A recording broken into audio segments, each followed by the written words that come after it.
రామాయణం వాల్మీకి మహర్షిచే రాయబడ్డ గొప్ప కావ్యం. శ్రీరాముడి దివ్య చరితం రామాయణం. రామాయణం అనగానే ముందుగా గుర్తుకు వచ్చేది శ్రీరామచంద్రుడి ధర్మపాలన. సత్యవాక్ పరిపాలకుడు శ్రీరాముడు. ఒకే మాట, ఒకే బాణం, ఒకే పత్ని అనే మాటకు కట్టుబడ్డవాడు శ్రీరామచంద్రుడు. సాక్షాత్ నారాయణమూర్తి అవతారం శ్రీరాముడు.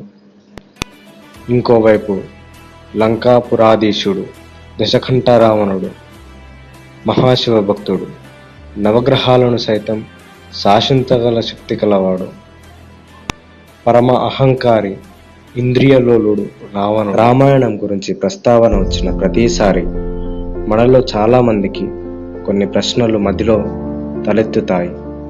ఇన్ని గొప్ప లక్షణాలున్న రాముడు, ధర్మం తెలిసినవాడు, వాలిని చెట్టుచాటు నుంచి కొట్టడం ధర్మమేనా? రాముడు దేవుడన్నమాట నిజమైతే రాముడికి వానర సైన్యం యొక్క సహాయం ఎందుకు? అన్నీ తెలిసిన రాముడు సీతామాతను అగ్నిప్రవేశం ఎందుకు చేయించాడు? అంతా అయిపోయాక సీతాదేవి అగ్నిప్రవేశం చేశాక అయోధ్యకు వచ్చి కొన్ని ఏళ్ల తర్వాత ఎవరో ఏదో అన్నారని సీతాదేవిని అడవులకు పంపడం ఎంతవరకు న్యాయం? రాముడు దేవుడైనప్పుడు, సీతాదేవి దూరమైనప్పుడు ఎందుకు ఏడ్చాడు? అసలు దేవుడు ఎక్కడైనా ఏడుస్తాడా? దేవుడి చేతిలో పనే కదా అన్ని. దేవుడు అనుకుంటే సమయాన్ని వెనక్కి తిప్పగలడు కదా. మరి ఆ సమయాన్ని వెనక్కి ఎందుకు తిప్పలేదు? సీతాదేవిని తిరిగి ఎందుకు తెచ్చుకోలేదు?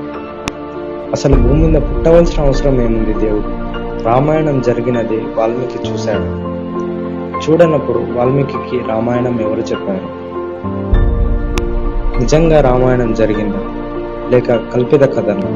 ఈ ప్రశ్నలన్నిటికీ సమాధానం దొరకట్లేదంటే మనకు రామాయణం తెలియదని, మనం రామాయణం చదవలేదని అర్థం.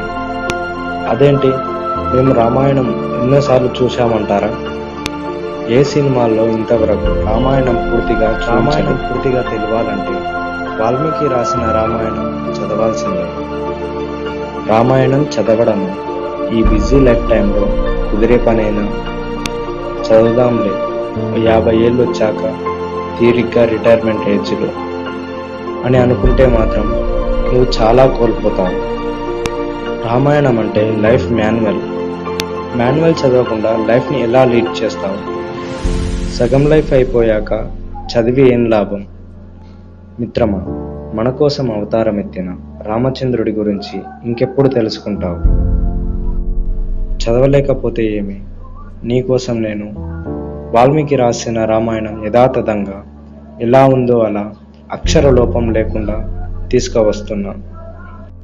సబ్స్క్రైబ్ చేసుకో మిత్రమా.